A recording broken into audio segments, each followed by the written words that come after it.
بسم اللہ الرحمن الرحیم۔ السلام علیکم میرے پیارے دوستو۔ رمضان المبارک کی راتوں میں سے ایک رات شب قدر کہلاتی ہے، جو بہت ہی برکت اور خیر کی رات ہے۔ قرآن پاک میں اس کو 1000 مہینوں سے افضل بتلایا ہے۔ 1000 مہینے کے 83 برس 4 ماہ ہوتے ہیں۔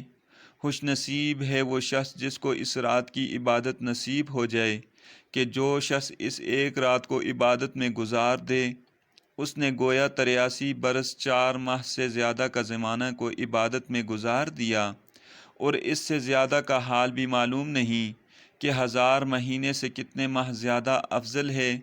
اللہ جل شانہ کا حقیقتاً بہت ہی بڑا انعام ہے کہ قدردانوں کے لیے یہ بے نہایت نعمت مرحمت فرمائی۔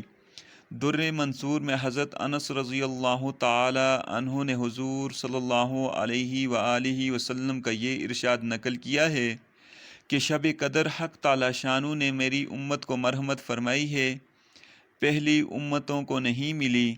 اس بارے میں مختلف روایات ہیں کہ اس کے انعام کا سبب کیا ہوا۔ بعض احادیث میں وارد ہوا ہے کہ نبی کریم صلی اللہ علیہ وآلہ وسلم نے پہلی امتوں کی عمروں کو دیکھا کہ بہت زیادہ ہوا کرتی تھیں، اور آپ کی امت کی عمریں بہت تھوڑی ہیں۔ اگر وہ نیک اعمال میں ان کی برابری کرنا بھی چاہیں تو ناممکن ہے۔ اس سے اللہ کے لاڈلے نبی کریم صلی اللہ علیہ وآلہ وسلم کو بہت رنج ہوا۔ اس کی تلافی میں یہ رات مرحمت ہوئی کہ اگر کسی خوش نصیب کو 10 راتیں بھی نصیب ہو جائیں اور ان کو عبادت میں گزار دے تو گویا 833 برس 4 ماہ سے بھی زیادہ کا زمانہ کامل عبادت میں گزار دیا۔ نبی کریم صلی اللہ علیہ وآلہ وسلم کا ارشاد ہے کہ جو شخص لیلۃ القدر میں ایمان کے ساتھ اور ثواب کی نیت سے عبادت کے لیے کھڑا ہوتا ہے، اس کے پچھلے تمام گناہ معاف کر دیے جاتے ہیں۔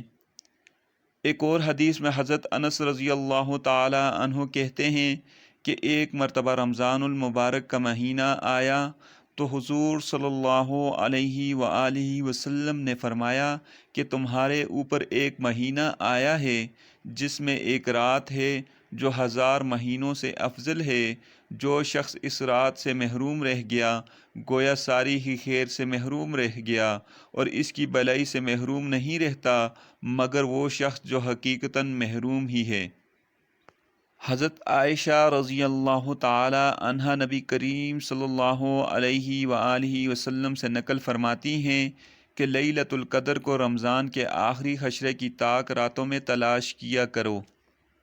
حضرت عبادہ رضی اللہ تعالی عنہ نے نبی کریم صلی اللہ علیہ وآلہ وسلم سے شب قدر کے بارے میں دریافت کیا تو آپ صلی اللہ علیہ وآلہ وسلم نے ارشاد فرمایا کہ رمضان کے آخری حشرے کی طاق راتوں میں ہے 21، 23، 25، 27، 29، یا رمضان کی آخری رات میں۔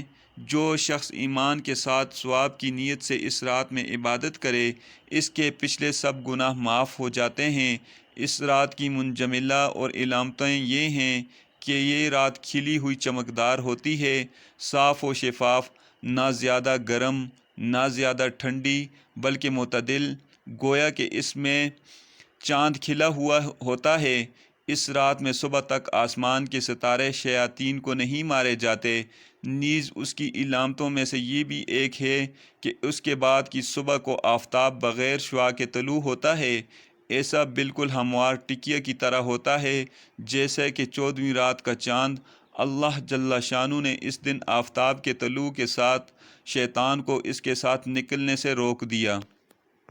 نبی کریم صلی اللہ علیہ وآلہ وسلم کا ارشاد ہے کہ شب قدر میں حضرت جبرائیل علیہ السلام ملائکہ کی ایک جماعت کے ساتھ آتے ہیں اور اس شخص کے لیے جو کھڑے یا بیٹھے اللہ کا ذکر کر رہے ہیں اور عبادت میں مشغول ہیں دعائے رحمت کرتے ہیں۔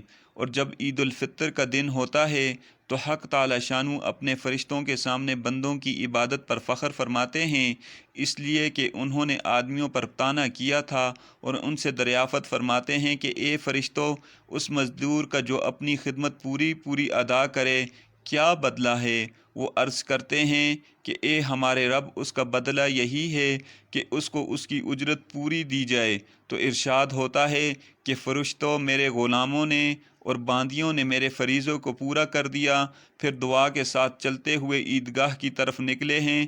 میری عزت کی قسم، میرے جلال کی قسم، میرے بخشش کی قسم، میرے علو شان کی قسم، میرے بلندی مرتبہ کی قسم، میں نے ان لوگوں کی دعا ضرور قبول کروں گا۔ پھر ان لوگوں کے خطاب فرما کر ارشاد ہوتا ہے کہ جاؤ، تمہارے گناہ معاف کر دیے ہیں اور تمہاری برائیوں کو نیکیوں سے بدل دیا ہے۔